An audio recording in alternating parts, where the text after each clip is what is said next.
Our trip to the International Aroid Show started with everyone meeting at my house at 9 p.m., but first I had to water my plants. We made it an hour early for our first appointment, so we stopped at Waffle House to get breakfast before going to Abe Bell's house. He was finishing wrapping up orders and told us to look around, so I immediately went to the front to look at this beautiful Thamophyllum. Eventually I did make it around back to look at the greenhouses.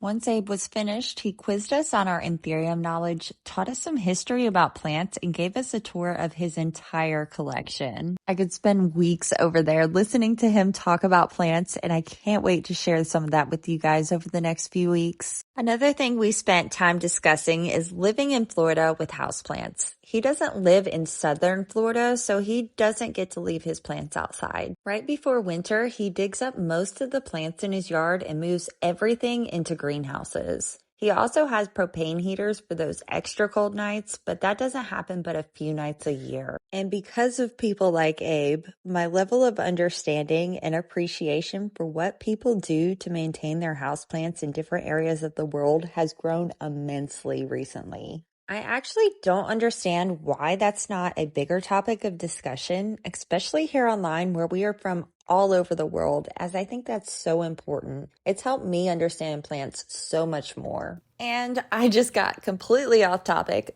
Back to this video. Once Abe finished giving us the tour, we were released to go shopping. And boy, did we go shopping. At first, we shopped in a group and Abe hung around to answer questions, but eventually we all started to wander into our own separate corners. Oh, and if you're wondering if Abe is the same way he is on social media, yes, he is. Once we finished shopping, we loaded up the trailer and of course we had to take a photo. And then we decided to make a quick pit stop over at Ecuagenera.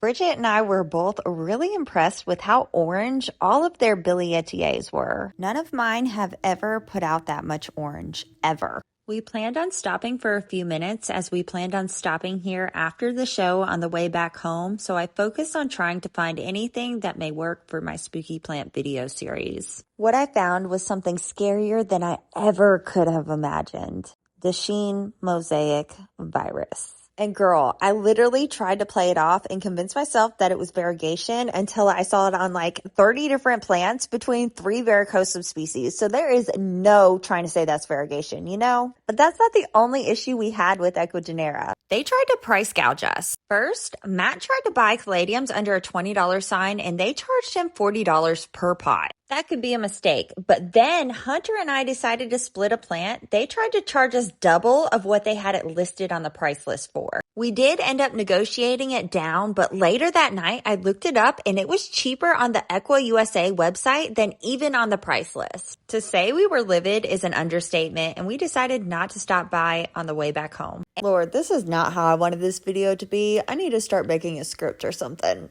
After we left Ecuagenera, we drove down to Homestead to our Airbnb, only to realize we booked the wrong Airbnb. We thought we booked a house with a driveway since we had a trailer, but instead it was a condo with a parking spot. It was already 9 p.m. the next day, and while I slept like a baby in the backseat, Hunter had been up the entire time and we just wanted a bed to lay in. So Hunter backed that trailer into that parking spot like he had been a professional truck driver in a previous life, and we settled in. This video was taken the next day, but you can see how hard that was. Anyways, I'll try to post day 2 of the trip later this week.